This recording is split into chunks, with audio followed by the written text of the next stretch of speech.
قدمی نہ ہو تو عبودیت کا حق بھی ادا نہیں ہو سکتا۔ عبادت کرنے کی کوشش بھی اگر ہوگی اور اللہ تعالیٰ کی مدد شامل حال نہیں ہوگی اگر اس کے ساتھ، تو چند دن کی عبادت کے بعد پھر وہی عبادت میں بے قاعدگی، بے لذتی اور دل کے اچاٹ ہونے کا عمل شروع ہو سکتا ہے۔ کئی لوگ لکھتے ہیں کہ رمضان کے ماحول کی وجہ سے عبادتوں کی طرف توجہ پیدا ہوئی، ایک ماحول بندھا ہوا تھا، اس دھارے میں ہم بھی بہتے جا رہے تھے۔ رمضان ختم ہوا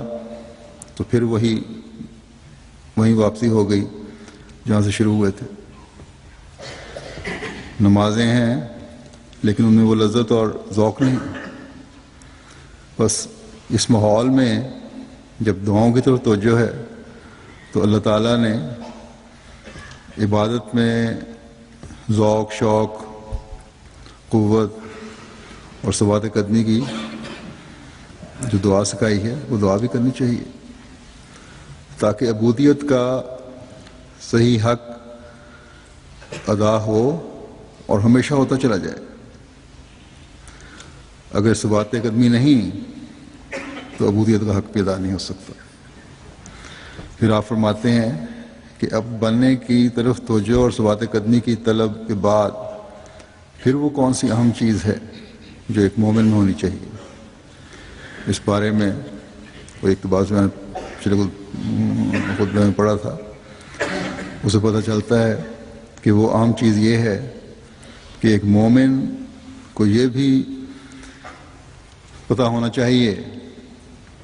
کہ وہ کس قسم کی قوت ہو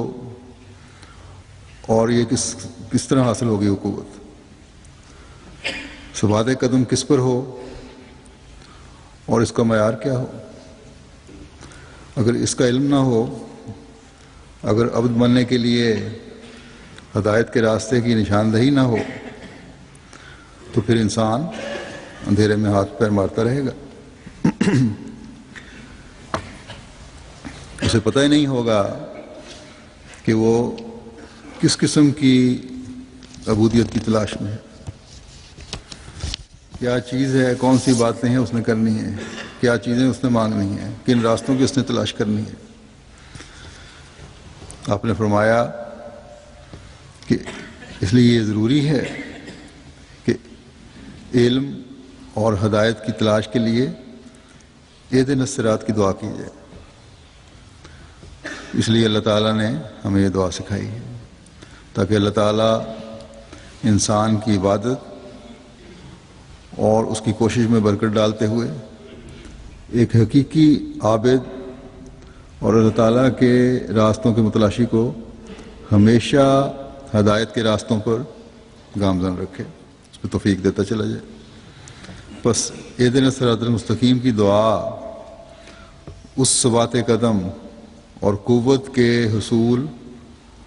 اور اس کا علم رکھنے کے لیے ہے جو مستقل مزاجی سے عبودیت کا حق ادا کرنے کے لیے ضروری ہے۔ اس کے اعلیٰ معیار حاصل کرنے کے لیے ضروری ہے۔ آپ علیہ السلام کے ارشاد کے مطابق ان تینوں دعاؤں کا خلاصہ گویا یہ بنے گا کہ جب تک انتہائی اخلاص، انتہائی کوشش اور ہدایت کو سمجھنے کی پوری صلاحیت حاصل نہ ہو جائے، اس وقت تک ایک حقیقی مومن کو، سچا عابد بننے والے کو آرام سے نہیں بیٹھنا چاہیے، اور یہ نہیں سمجھنا چاہیے کہ ہم نجات یافتہ ہو گئے یا ہم نے اپنے مقصد کو پا لیا یا خدا تعالیٰ کے پیار کے سلوک کے اعلیٰ معیاروں کو حاصل کر لیا۔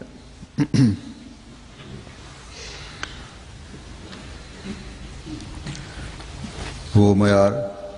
جو ایک مومن کا مطمئن نظر ہونے چاہیے۔ بس جب یہ سوچ ایک مومن کی ہو کہ ہم نے آرام سے نہیں بیٹھنا جب تک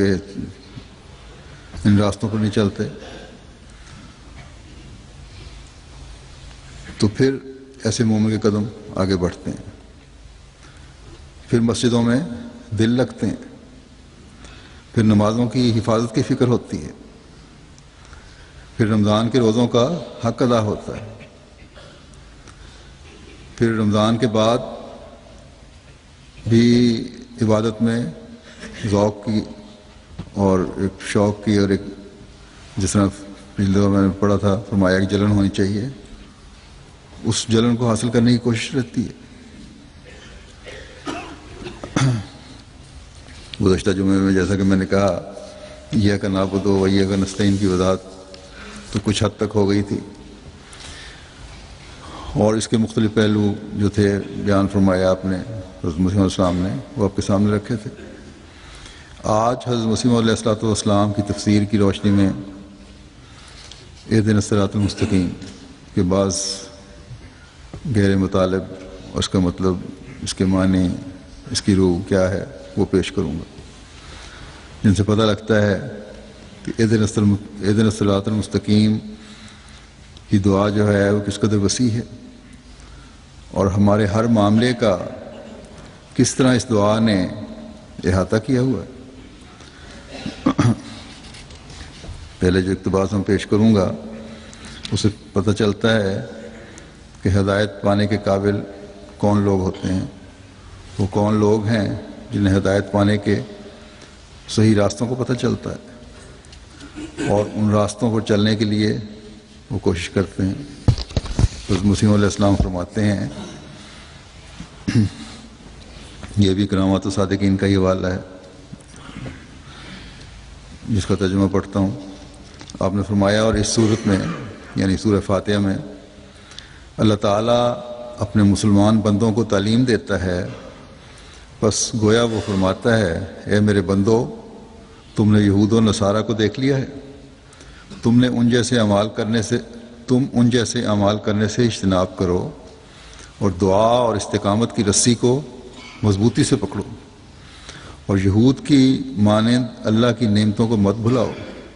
ورنہ اس کا غضب تم پر نازل ہوگا، اور تم سچے علوم اور دعا کو مت چھوڑو، اور نصارہ کی طرح طلب ہدایت میں سست نہ ہو جاؤ، ورنہ تم گمراہ ہو جاؤ گے۔ اور ہدایت کے طلب کرنے کی ترغیب دی، اس بات کی طرف اشارہ کرتے ہوئے کہ ہدایت پر ثابت قدمی اللہ تعالیٰ کی بارگاہ میں دعا اور گریہ زاری میں دوام کے بغیر ممکن نہیں۔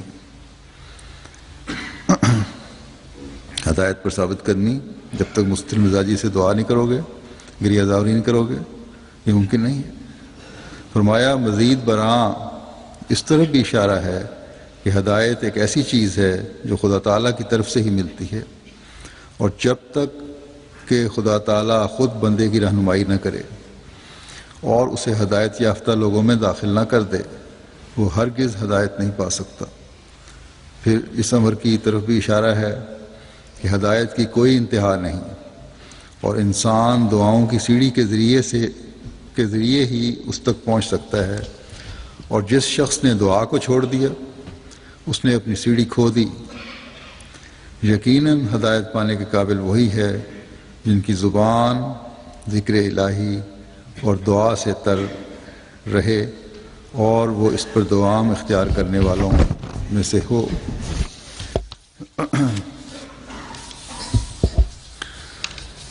بس یہ ہیں ایک مومن کے لیے ہدایات جو ہدایت کی تلاش میں کہ دعا اور استقامت کی رسی کو مضبوطی سے پکڑو، یہ کبھی نہ چھوٹے، طلب ہدایت میں سست نہ ہو ورنہ گمراہ ہو جاؤ گے۔ یاد رکھو ہدایت پر ثابت قدمی مستقل مزاجی سے دعا اور گریہ وزاری کے بغیر یہ چیزیں ممکن نہیں۔ اگر دعا نہیں کرو گے تو ہدایت کے راستے بند ہو جائیں گے، کیونکہ ہدایت بندہ اپنے زور سے حاصل نہیں کر سکتا، بلکہ یہ خدا کی طرف سے ملتی ہے۔ پھر فرمایا یہ بات ہمیشہ سامنے رکھو کہ یہ ہدایت کی کوئی انتہا نہیں ہے، کہ ہم ہدایت پا لی ہم نے اور جو حاصل کرنا تھا کر لیا. ایک مقام پر پہنچ کر یہ نہیں کہہ سکتے کہ میں مکمل طور پر ہدایت یافتہ ہو گیا.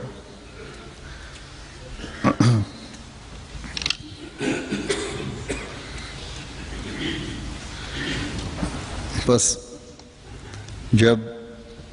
انتہا نہیں تو دعاؤں کی سیڑھی کی ہر وقت ضرورت ہے. بس ایک مومن کی کوئی عام بات